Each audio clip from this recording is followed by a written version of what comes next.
Hello and welcome back. Happy New Year everyone. இந்த வீடியோல சுவையான எண்ணெய் கத்திரிக்காய் வறுவல் எப்படி பண்றதுன்னு பார்க்கலாம் வாங்க. கத்திரிக்காயை நல்லா கழுவிட்டு நீட்ட வாக்குல இந்த மாதிரி கட் பண்ணி வெச்சுக்கோங்க. பெரிய வெங்காயம் இந்த மாதிரி thin slices-ஆ கட் பண்ணி வெச்சுக்கோங்க. கொஞ்சமா பூண்டை தட்டி எடுத்துக்கோங்க. ஒரு கடாயில எண்ணெய் சேர்த்துக்கலாம். இது எண்ணெய் கத்திரிக்காய் வறுவல் அதனால கொஞ்சம் எக்ஸஸாவே சேர்த்துக்கலாம். அடுத்ததா கடுகு சேர்த்துக்கலாம். கடுகு பொரிஞ்சதும் தட்டி வச்சிருக்க பூண்டு சேர்த்துக்கலாம். ஒரு நிமிஷம் வதக்குனதும் நறுக்கி வச்சிருக்க வெங்காயம் சேர்த்துக்கலாம். வெங்காயம் கோல்டன் ப்ரௌனாக வரணும்னு அவசியம் இல்லை, கண்ணாடி பதம் வந்தால் போதும். அது வரைக்கும் அப்பப்போ கிளறி விட்டுக்கோங்க. கத்திரிக்காய் கலர் மாறாமல் இருக்க தண்ணியில் போட்டு வச்சுருப்போம் இல்லையா, அந்த தண்ணியை வடிகட்டிட்டு கத்திரிக்காயை மட்டும் இப்போ சேர்த்துக்கலாம். அதையும் நல்லா வதக்கி விட்டுறலாம்.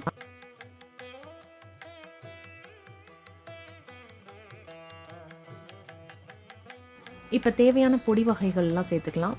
மிளகாய்த்தூள், மஞ்சள் தூள், மல்லித்தூள், கரம் மசாலா தூள் இதெல்லாம் சேர்த்து நல்லா மிக்ஸ் பண்ணி விட்டுறலாம்.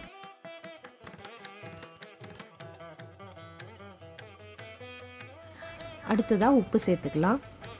எல்லாத்தையும் ஒன்றா நல்லா மிக்ஸ் பண்ணி விட்டுறலாம். கத்திரிக்காய் வேகிறதுக்கு தண்ணி சேர்க்கக்கூடாது. நம்ம சேர்த்துருக்க எண்ணெயே தாராளமாக போதும். லோ ஃப்ளேமில் மூடி போட்டு வேக வைக்கணும். அப்பப்போ அடிப்பிடிக்காமல் இந்த மாதிரி கிளறி விட்டுட்டே இருங்க. ஓரளவு குக் ஆகிடுச்சு, அதனால இனிமேல் மூடி போட தேவையில்லை. எண்ணெய் தெரிய ஆரம்பிச்சிருக்கு, கத்திரிக்காவும் நல்லா வறுபட்டிருக்கு. இந்த கன்சிஸ்டன்சி வரதுக்கு கொஞ்சம் டைம் எடுக்கும்.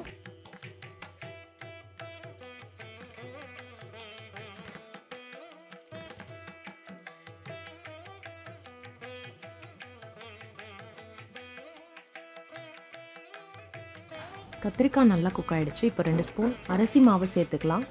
இதையும் நல்லா மிக்ஸ் பண்ணி விட்டுக்கலாம். லோ ஃப்ளேம்லேயே வச்சு இதையும் குக் பண்ணலாம். அரிசி மாவு சேர்த்த பிறகு ஒரு 4 to 5 minutes நல்லா ஃப்ரை பண்ணணும்.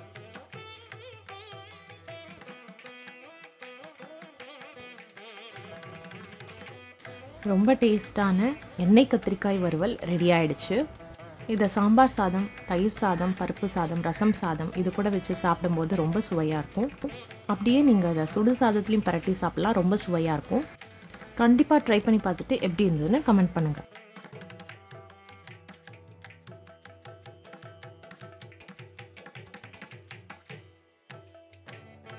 இந்த வீடியோ உங்களுக்கு பிடிச்சதுன்னா லைக் பண்ணுங்கள், ஷேர் பண்ணுங்கள், சப்ஸ்கிரைப் பண்ணுங்கள். கூடவே பெல் பண்ணி ப்ரெஸ் பண்ணுங்கள். அப்போ தான் நான் போடுற வீடியோஸ்லாம் உங்களுக்கு நோட்டிஃபை ஆகும். Stay tuned for another interesting video. Thanks for watching.